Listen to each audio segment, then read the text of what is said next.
Hey folks, welcome back to chapter 3, looking at vectors. Today we're going to tackle something called relative velocity and apply it to boaters mainly. So last example we looked at how to add and subtract vectors, resolve vectors. We'll call it the vector basics. What we're going to do in this video is we're going to take some of that vector addition and apply it to, can I call it, some real-ish examples. So instead of just adding 8 meters north and 5 meters north and saying, well, why are we doing that? We're actually going to take different velocities and layer them upon each other. So let's look at an example. We've got an airplane that can travel 200 kilometers an hour in still air on a non-windy day. So we're going to have this airplane flying at 200 kilometers per hour.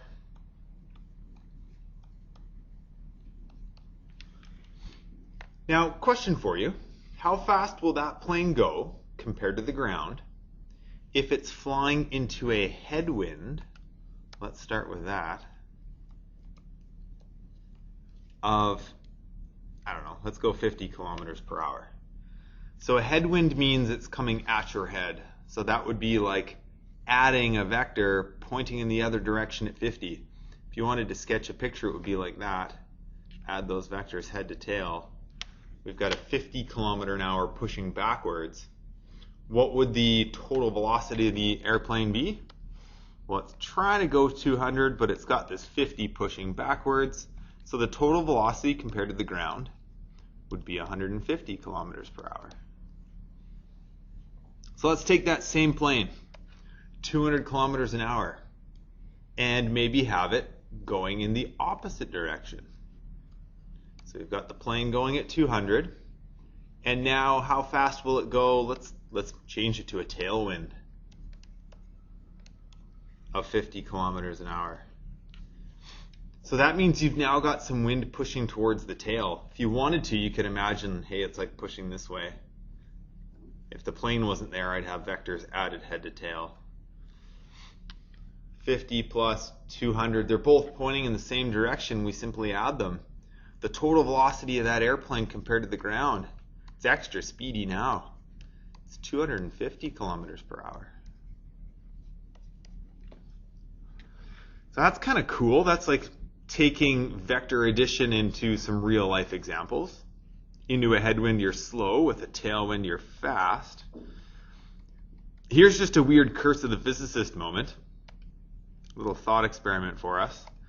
How fast will the plane go relative to the ground? What's the total velocity? If you're into a headwind, we've already talked about that. That's aiming against you. But what if it's 200 kilometers an hour? It's like super, super windy out there. Hurricane, force winds. So you're trying to go 200 forward, but you've got this headwind pushing against you at 200. It's kind of a neat little thought experiment. 200 that way. I guess here's the question. Does that total velocity come out at 200 plus 200 in the other direction, 0 kilometers per hour? Or is it a total velocity of 0 kilometers an hour, but like crash and burn? Like the airplane falls out of the sky. That's bad. And it turns out that it's actually this answer. The plane would sit there and hover. It would not fall out of the sky because you still have air moving very quickly over the wings, and that creates lift. So is there a more common example of that scenario where maybe your forwards motion is balanced by backwards motion? I'd say, yeah, it's like birds that float in the wind. And float, I'm doing this in air quotes, you can't see me. But birds floating on a windy day. How they can kind of just sit in one spot. Be kind of neat, just sit there and hover. Another option though, real life example, I'm a runner, and if it's really nasty outside, I might choose to run indoors. And how do I do that? Well, I might go on a treadmill, also known as a treadmill. I don't have much fun on those. But the whole point of the treadmill is that your forwards velocity better match perfectly the backwards velocity of the belt on the treadmill.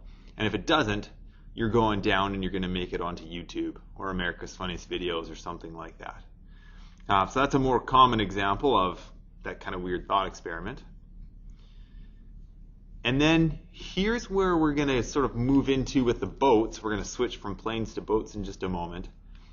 There's one other scenario that a pilot could find themselves in, and that's something called a crosswind. And that means the wind is pushing across or perpendicular to the airplane. So in this case, the plane might be trying to go 200 kilometers an hour, but now we've got this wind. Maybe it's pushing from the north towards the south. Maybe there's some wind doing this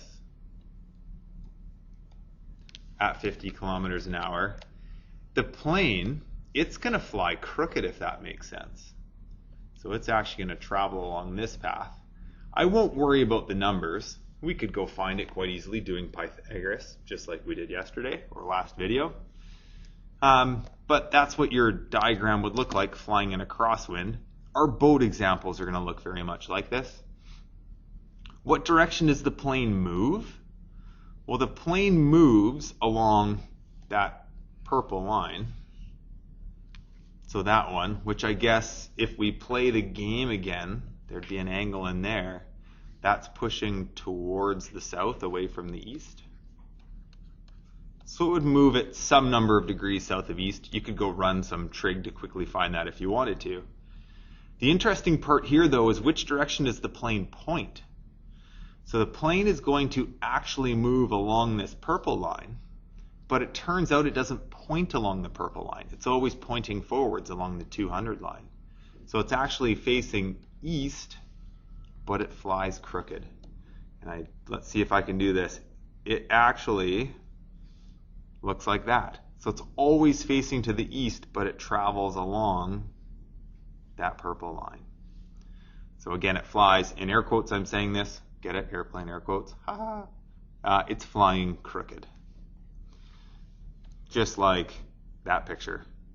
You can see this airplane basically facing the camera person, but the runway is not facing the camera person. So this airplane is flying in a crosswind, it's flying crooked. Now let's take that scenario and apply it to boats. Some river crossing problems. Here's what we're going to do.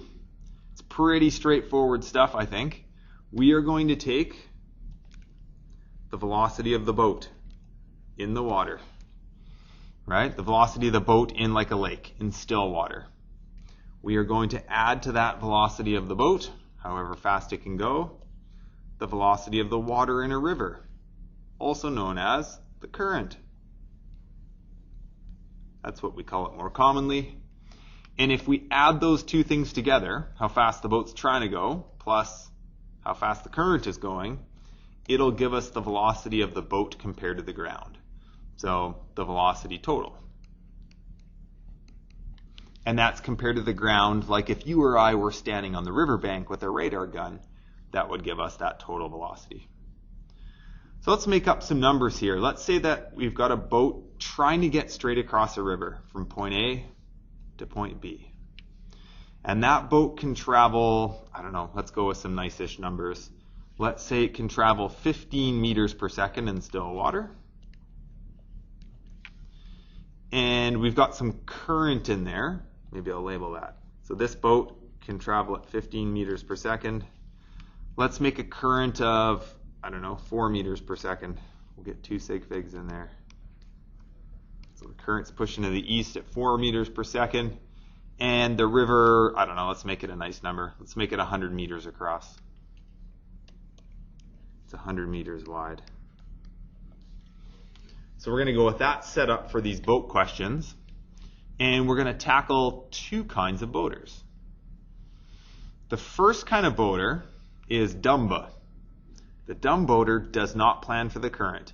They think to get straight across this river that they can start at A and simply point at B and just hit the throttle and go.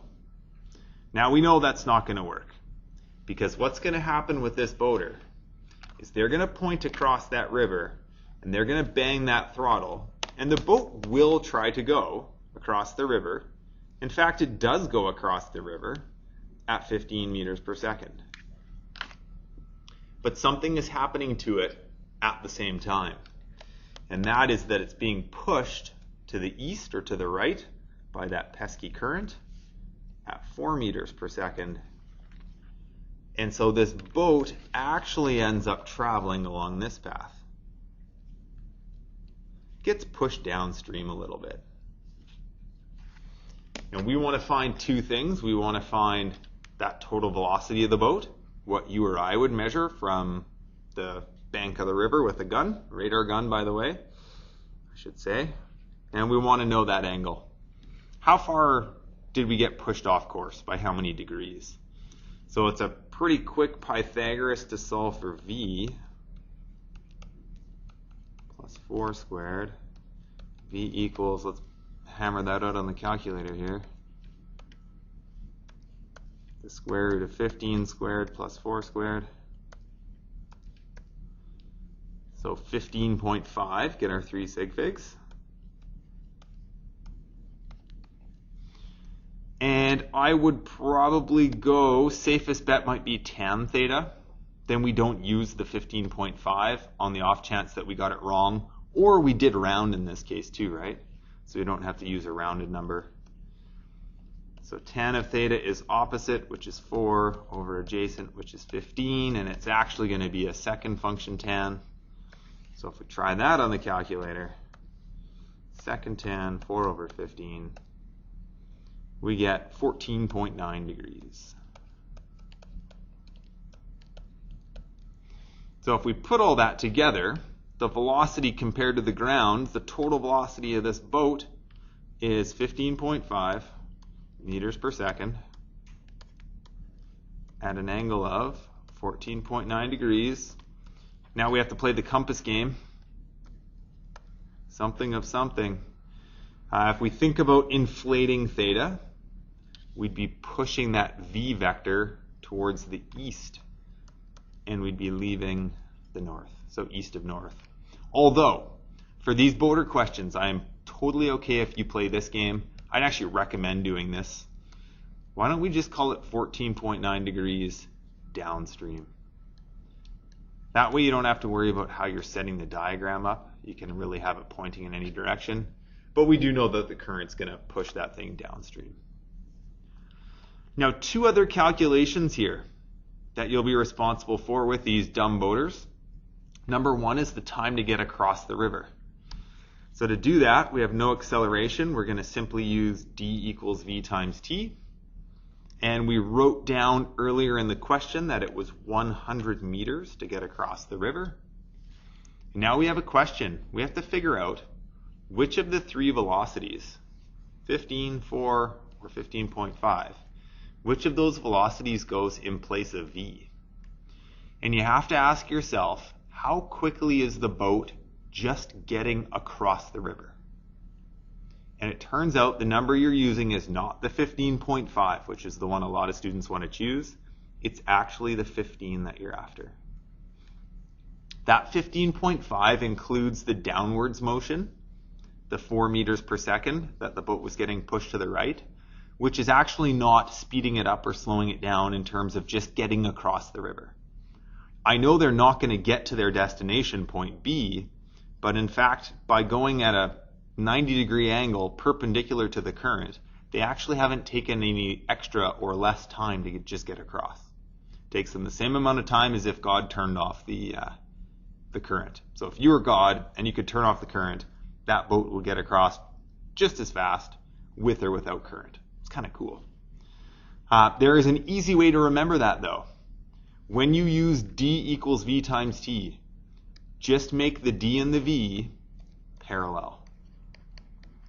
So if you were talking about getting across the river, then pick the velocity that's pointing across the river. So in this case, d was across the river, then I want the v that simply points across the river, which is the 15. Not the 15.5, that's pointing diagonally. And I don't want that. I'm looking at just going straight across that river. So the magic word when you use d equals v times t, parallel. And if we throw that in our calculator, 100 divided by 15, 6.7 seconds. So that's how long it takes you to get across. Maybe I'll go 6, 6, 7 just to get an extra sig fig. And the last thing to find is how far downstream does this captain end up? Because you are going to have to walk back, right? We were trying to get to this point right here. That was our destination. That was point B. We left point A. But unfortunately, we made it down here. We got to hike back to point B straight across the river. It's another D equals V times T. This time we're solving for D. We know that we were in the water for 6.67 seconds. That's our T. Now you have to figure out what V are you going to use. There's again 3 to choose from. We are talking simply about going downstream. And we need things to be parallel. So which of the velocities in our diagram points downstream? That one right there, the 4. So we're going to plug in the 4 for the velocity. That's going to give us our answer. Times 4. 26.7 meters. That's how far we miss by. Now you might be sitting there going, wow, I just noticed something. This angled velocity, once we find it, that's good. We do need to find it because that is the total velocity compared to the ground, but we actually never use it again in a calculation. So when you use D equals V times T, it will either be across or downstream, but never use that angled velocity. That's an easy thing to remember. Finishing off the lesson, smart boaters. These are boaters who do plan for the current. I have a question for you. Can we simply take this diagram and flip it along this purple line and just rotate it to the left? For example, can I just do this? Angle into the current. That's really what we have to do. So planning for the current means you got to angle upstream. That part I think you knew. Oops, meant to do an exclamation point. So can I just take that triangle from up above and flip it, which look like this? 15.5, 4, 15, and like we even know the angle. What was it? It was all solved for 14.9 degrees. Can we do that and say, oh, we're done? Easy. The answer is, unfortunately, no. You can't do that. The reason for that is that one of the velocities in the triangle is impossible. If you angle upstream and you hit the throttle on the boat, you can never make the boat go 15.5 kilometers per hour. Or sorry, meters per second in this case. You can't make the boat go faster upstream than it would go in still water. Right? It doesn't happen. So this diagram will look similar, but it'll have slightly different numbers. You do actually have to angle this thing upstream, and I probably should have actually taken my boat here in the notes and done that. There's our smart boater. So this boater is going to angle upstream, hit the throttle, but when they do that, the boat tries to go not 15.5, but just 15. And then what's going to happen is that current's going to grab it, and if we play it just right, the current will push it downstream at 4 meters per second. And like I say, if that angle is just the right angle, what's kind of cool is this boat will just go straight across the river. It'll travel just north. It's exactly what we're looking for as a smart boater. So we need to solve for V. We need to find at what angle to point the boat. Now, it's Pythagoras to solve for V, but be a little bit cautious because we're not solving for the hypotenuse anymore. It's one of the short sides. So when I go to run Pythagoras, it's 15 squared equals 4 squared plus V squared, which means it's 15 squared minus 4 squared equals V squared. The V has to come out at something less than 15. So let's make sure that happens. 15 squared minus 4 squared, already square rooted. There it is, 14.5. meters per second. And we need to run some trigonometry. Slightly different here as well. I know the side opposite is 4 and the hypotenuse is 15. Safest bet is to use sine. So sine theta 4 over 15, and it is actually an inverse sine. Theta is equal to, let's get a number here, 15.5 degrees. Only a fluke that it came out at the same number as the speed or total velocity in the first one. So no real relationship there. Now, those two numbers don't actually go together. The total velocity of this boat relative to the ground is 14.5 meters per second. We already found that. But which direction is that pointing? It's not pointing at 15.5. That vector is simply pointing north, or across if you want to call it that. Across the river, straight across. And in order to make the boat go straight across, we have to point it at 15.5 degrees. You can do one of two things. I'd actually recommend just saying upstream. That's an easy way to do it. Or if you like playing that sort of compass game, the something of something,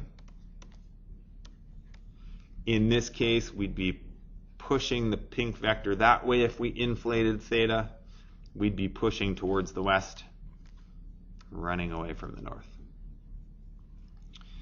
Now, time to get across the river. Same equation, I should say, as the dumb boater. We do still remember that we want D's and V's to be parallel. That still holds true. Very, very important. Probably the most common thing for students to forget. So we're looking for 100 meters across the river. We want to pick the velocity that points across the river. Not the angle 15, not the 4 that points downstream. We want the V that points across the river. So it's the 14.5 times T. T equals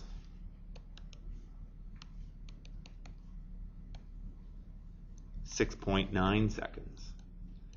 It takes a little bit longer because we've angled into the current, which is going to slow us down a little bit. Now think about this one, the distance downstream. How far do you have to hike from where the boat ends up? Awkward pause, why wasn't he talking? Kind of a trick question. The whole point is there is no distance downstream, right? It's like 0 meters. It's not applicable. I'd even say that. That question does not apply. There is no distance downstream because the whole point is that we get straight across. So kind of a trick question. Nothing to find there. So now that you know how these boaters work, give me a moment. Let me pull up the worksheet for you to try. So this document here is the back side of worksheet 1, which we looked at in the first video. You were to do 1 through 7. And now you can tackle 13 and 14, smart boater, dumb boater. And actually, what is it? Sorry, dumb boater here, smart boater there. Same as what we just did, but with different numbers. And then 15 and 16, it talks about a pilot, but it actually is still right angles, so it sets up just like the boaters. So these two questions are the same kind of thing, just slightly different numbers. The answers are on the back of the chapter outline, which is also online. If you need some help with any of this, get in touch with me. Otherwise, happy boating. Be a smart captain.